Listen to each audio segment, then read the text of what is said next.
السلام عليكم ورحمة الله وبركاته. ازيكم عاملين ايه؟ كل سنة وانتم طيبين ورمضان كريم علينا وعليكم اللهم امين.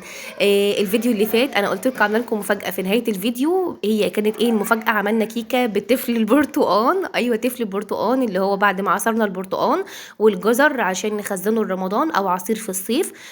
اخدنا الطفل بتاعه وانا قلت لكم مش هنرميه، هنستغل كل حاجة في البرتقان، وعملت بالكيكة التحفة دي ومقاديرها بسيطة جدا وسهلة جدا، وهنعرف دلوقتي مع بعض عملناها ازاي. بس لما تجربوها ان شاء الله تقولوا لي في الكومنتات ايه رايكم فيها. والاول اللي لسه ما اشتركش في القناه يا ريت يشترك في القناه ويفعل زر الجرس على الكل عشان يوصله كل جديد مننا باذن الله. وانا معاكم اميره سطور، مطبخ اميره ورماس، بنقدم وصفات سهله. ويلا بينا على وصفه النهارده، سهله قوي قوي قوي. هنقول كده بسم الله توكلنا على الله. اللهم صل وسلم وبارك على سيدنا محمد وعلى اله وصحبه وسلم اجمعين. واللهم ارحم امواتنا جميعا يا رب العالمين، وارحم والدي ووالدتي اللهم امين. انا هنا اخدت كوبايتين من الدقيق. المج اللي انا بعاير بيه هو اللي انت بتحطي بيه كل المكونات بتاعه الكيكه. انا هنا حطيت 4 لان المج ده الصغير النص يعني بتاع المعيار اللي انا بشتغل بيه. انا اخدت كوبايتين ونص من الدقيق وشلت منهم معلقتين بالنظر كده، وحطيت مكانهم معلقتين من النشا، وحطيت ربع معلقه من البيكنج صودا صغيره ومعلقه صغيره من البيكنج باودر. هنا بقول لكم لازم تكونوا تشغلوا في المرحله دي النار او الفرن بتاعكم عشان يبقى سخن معانا. لما الكيكه تخش فيه يكون الفرن سخن، ما ينفعش الكيكه تخش في فرن بارد ابدا عشان ما تهبطش مننا. نخلنا بقى كل المكونات. ان شاء الله هنزل لكم دلوقتي بالمكونات بتاعتنا، هكتبها لكم على الشاشه برضه عشان اللي بينسى او حاجه ممكن ياخدها سكرين شوت. بحب دايما اكتب كده عشان انا بحب لما اتفرج على اي وصفه احب اللي عاملها يكون كاتب لي برضه المكونات عشان ابقى انا ايه لما بكل المواضيع. خلصنا هنا المكونات الجافه مع بعض، وهنحط بقى رشه الملح الصغننه السنه بتاعتنا عليه الصلاه وافضل السلام على نبينا سيدنا محمد صلى الله عليه وسلم. هنحط بقى المكونات السايله في الخلاط، هنشغل الخلاط كله سهل جدا جدا جدا. مكونات سهله بسيطه، الطريقه سهله جدا. لو ما بتعرفيش تعملي كيكه صدقيني بعد الفيديو ده تطلع معاكي زي العسل. نفس المج اللي احنا عملنا بيه الدقيق هو المج اللي هنشتغل فيه في بقيه المكونات. حطينا كوبايه من الزيت، وهنحط كوبايه من تفل البرتقال والجزر. هنا المقادير نزلت لكم على الشاشه ان شاء الله تكون الوصفه سهله وبسيطه وما فيهاش اي تعقيدات خالص لاي حد. حطينا مج او كوبايه اللي احنا بنشتغل بيها وبنعاير بيها من تفل العصير اللي احنا عملناه اللي هو البرتقال والجزر مع بعض. وهنحط كمان كوبايه من السكر. عايزه اقول لكم ان السكر بتاع البرتقال والجزر مع السكر ده كان معادل تسكير الكيكه جدا جدا، ما كناش محتاجين ان احنا نحط سكر زياده، كان حلو جدا. هنضرب بقى دول مع بعض الاول في الخلاط، وهنقول دلوقتي هنعمل ايه تاني. هو ده بس يا اميره المواد السائله؟ لا طبعا مش هو ده بس. بصوا انا حطيت من الميه كوبايه وربع و3 معالق بالظبط من الميه.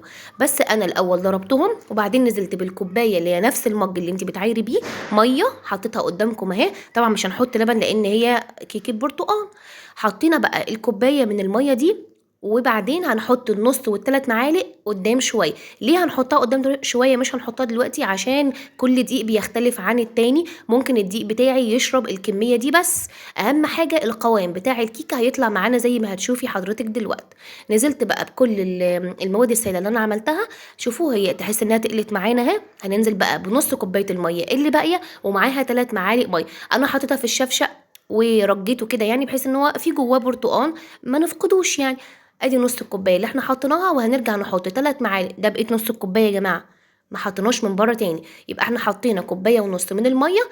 انا شوفوا القوام بتاعه تقيل جدا ازاي. هحط حوالي 3 معالق من الميه كمان، وده القوام اللي انا محتاجاه، مش هحتاج اكتر من كده.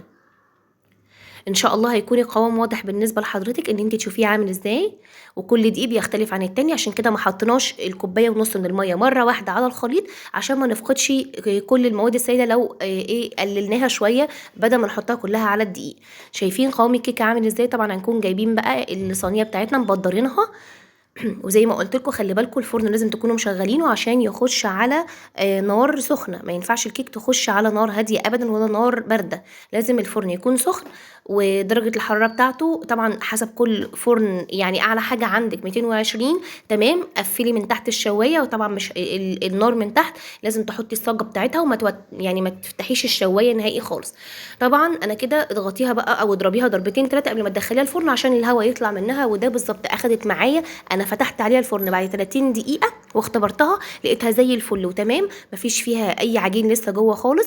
شوفي بسم الله ما شاء الله، شايفين كميه الارتفاع، ومن جوه هشه جدا وبسيطه وسهله قوي كمان في مكوناتها. عايزه اقول لكم بس لو عايزين تقطعوها مكعبات سيبوها تماما لحد ما تبرد خالص، لان العجين بتاعنا او الكيك بتاعتنا طريه خالص، يعني ايه مش مستحمله. فعشان تقطعوها مكعبات بالطريقه دي لازم تسيبوها تهدى تماما تماما، وان شاء الله تطلع معاكم مكعبات زي العسل. انا عايزاكم بقى اللي لسه لحد دلوقتي ما اشتركش في القناه، يا ريت لو سمحتوا يشترك ويفعل زر الجرس على الكل عشان نشوف مننا كل جديد. وقولوا لي ايه رايكم في الكيكه الحلوه دي، واشوفكم في فيديو جديد. مع السلامه.